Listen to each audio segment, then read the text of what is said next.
Hello,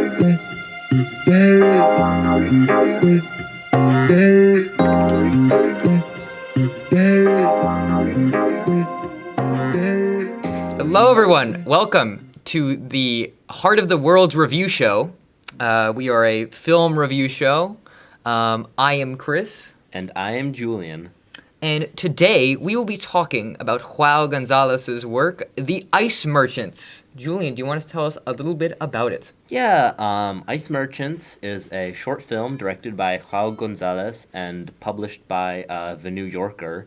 And it depicts a father and his son who work as ice merchants. Basically, their profession is they live on this high cliff and they take water and freeze it, and then they dive down into the nearby city using parachutes to deliver the ice to people, as I assume this takes place in a time or an area which ice is not readily available. And this is sort of this daily cycle that they continually follow, and this is their life. And it is soon disrupted. I think a lot of the talk about the film has come out about the fact that it has been nominated for the Academy Awards, which we will talk about at some point. Is that true? Yeah. Okay, what did you think about it? I liked it.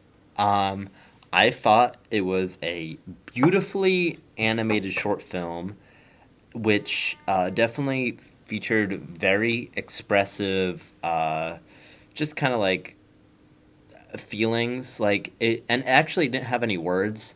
But through this combination of like beautiful animation and a wonderful score, it really managed to express this like kind of community and bond that the father and son have, and sort of how they and sort of like the distress that they encounter, and just like their highs and lows and their issues. I think that they're all wonderfully conveyed. Well, yeah, we should mention that the thing is, free on the interwebs, so Yeah. It is best that you go and see it. Right on YouTube, New Yorker YouTube channel. It's some stupid name, like son and father jump off cliff. It's so stupid. But, you speak of the animation is fantastic. This beautiful sort of pencil-drawn style. Oh, yeah. It's really wonderful to see. And, you mentioned... So I've seen this film twice now. And something you see is really curious. A lot of the film is leading up to... I would say leading up to the conclusion. But instead... introducing this idea of a sort of partner who has come out of the picture, right? A mother who is in some form or another passed away, which is really moving. And originally, it does start out as a very sort of quiet and slow thing. I think it's not so obvious at first because you see this development with the mug, right? Right. And a lot of the film is animated specifically in the use of red, orange, and yellow. Mm-hmm. That's like the only colors they use, other than white and black. But and that is because these colors, if you've seen the film, correspond to the particular characters, of course. Right. Yellow being this missing mother figure. We're never explicitly told about, what happened or anything like that, which is a very smart move. Agreed. But yeah, so it's just this sort of fantastic little treatise on the effect that sort of grief and mourning has, especially when unrecognized. I think we've seen a lot of the film, there's a very close bond between the father and the son, but we don't see a lot of recognition of that missing figure. It's sort of mostly ignored until it is forced to be admonished. What's the word for it? I don't know. Displayed? I don't know. Not displayed. Whatever. Okay. No, but definitely you do see so towards the end of the film, you see the mother sort of come out. So basically at the end of the film, you witness this melting of ice, and that sort of causes an avalanche, which destroys their home on this cliffside and causes them to fall to their deaths. They don't fall to their death. Well, you think we're gonna fall to their deaths. It looks like we're falling to their deaths. They think we're gonna fall. They think we're falling to their deaths, and in those sort of what they think are final moments, they very much see they see their mother kind of like hugging them and like coming to just sort of show them support. And obviously, she's not actually alive, but I think it's sort of. You're a real genius, so you figured that out.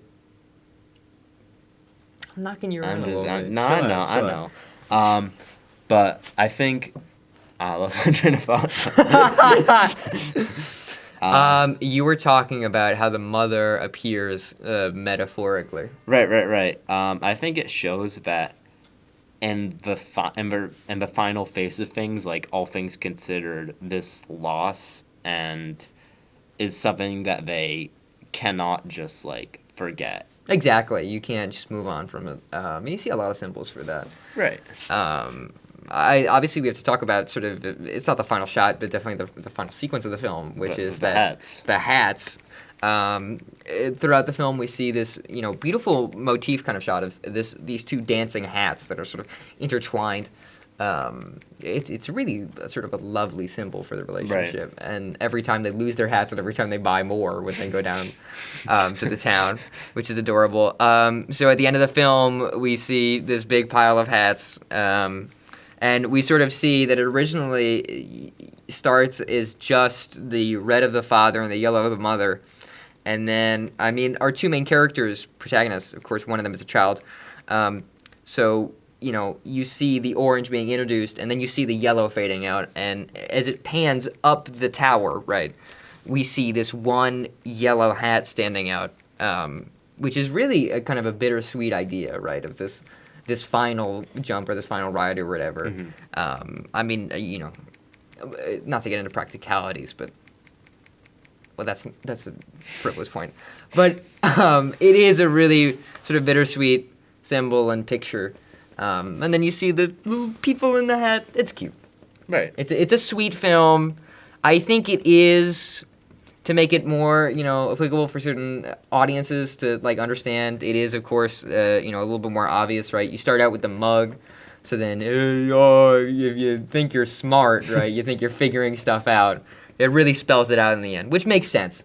But of course, there still is a lot to be read into, and it is a beautiful short throughout, both story-wise and both visually-wise. Very visually striking. Yeah, and another theme that, okay, I'm not sure if this is officially intended, but it could be a theme that is definitely displayed, but I think that maybe there's a chance that how Gonzalez was talking about climate change during part of this, because you definitely see at a certain point when the snow starts to melt, I feel like that could potentially be him showing how climate change and the melting of ice caps and stuff is very impactful to many of these smaller, maybe more discrete communities that we don't normally think about, that live a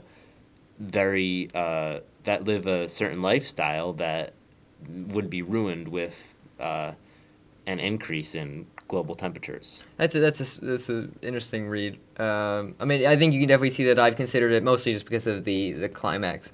But then, if you do want to call it a theme, it's not exactly, I wouldn't call it fully fledged, because it is sort of introduced as a last-minute idea. Not exactly last-minute. It happens. It's not rushed, but it is presented through one specific detail. It's easy to, not easily miss, but it's easy to overlook when you talk about the rest of the film, because it's not exactly essential to the sort of thesis statement for the whole thing. Yeah.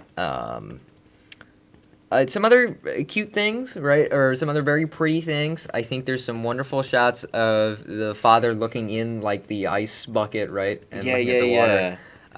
And there's some stuff with, God, the little kid, swinging over that downward shot. That shot. made me a little nervous, I kept thinking it was about to fall to his death, but Son, that part made me a little nervous. You're talking like a 50-year-old man.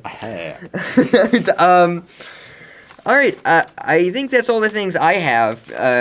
Yeah. One last thing I'd like to touch on is the score was very wonderfully composed. There's, I think, some kind of maybe more minimalistic string music during parts of it, which definitely helped bring out this certain emotional mood and bond between the father and son. But it's also curious how they choose exactly when to use the score. A Right. lot of it is underscored by silence. Yeah. Which really works. I think that an instance which it's used very beautifully is every time they're jumping off a cliff, they play this like kind of melody that very much like gives this feeling of like, yes, they're doing a dangerous thing, yes, they're risking their lives, but they're together doing this, and as a result are like safe.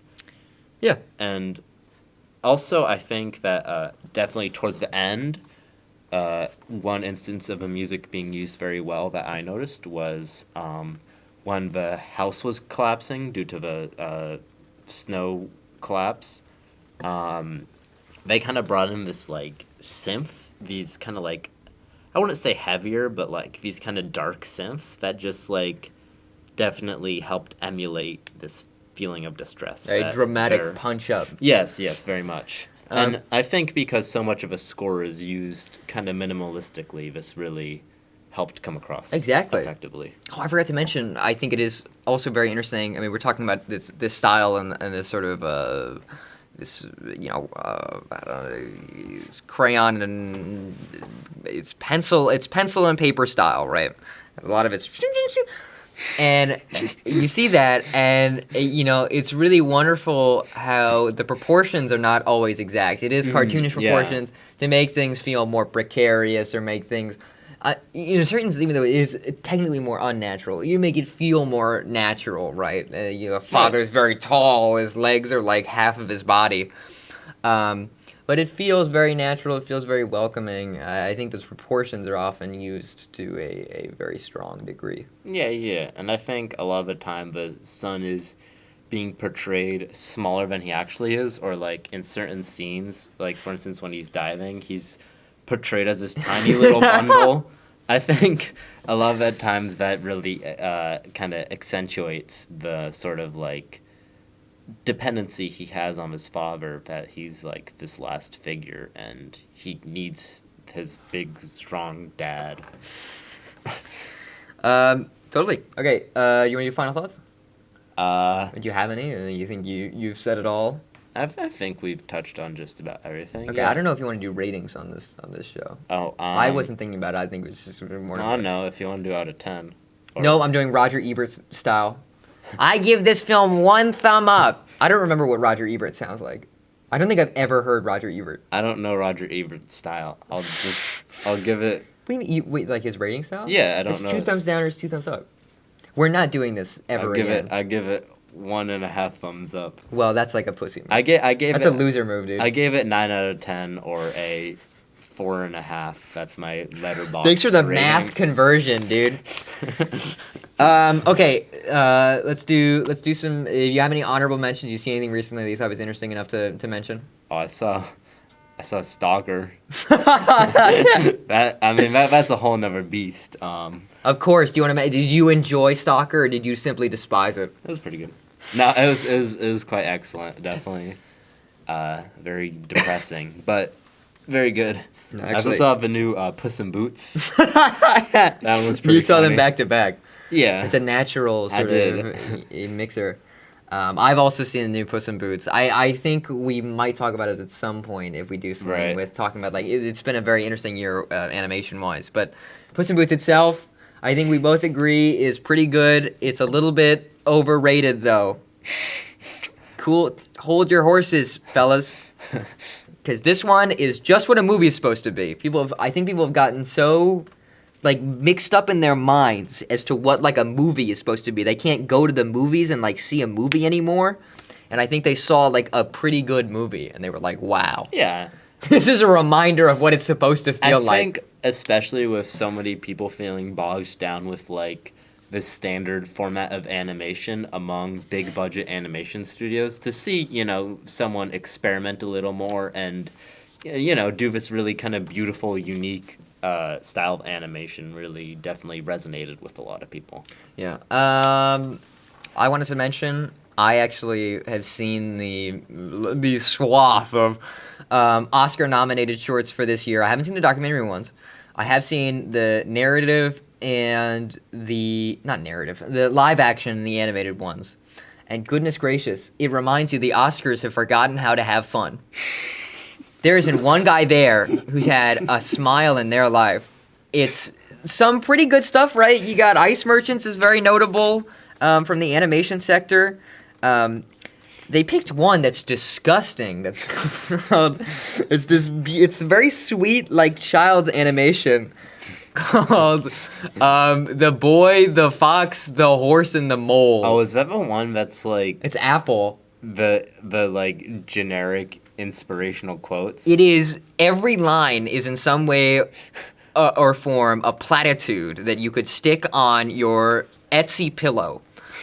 It is disgusting, and it makes me sick. You're so mean. But, I did see something that I thought was going to suck, which is called My Dick Ears, which I think is really stupid. Oh. But I actually thought it was quite enjoyable, as silly as it is.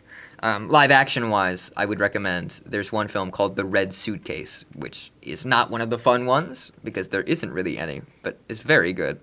But yeah, they don't have very good taste. I think we are done here today. Because this episode is not real, we're not talking about anything next time. Unless you said a Holy Mountain reference. Yeah. I'm trying to... Pulling out of his rear. I guess we are going to talk about World of Tomorrow. All right, that was... do you want to... How do we say goodbye? How do we say goodbye on this review show?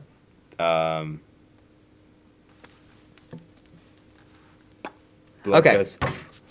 That's an imaginary end. Okay.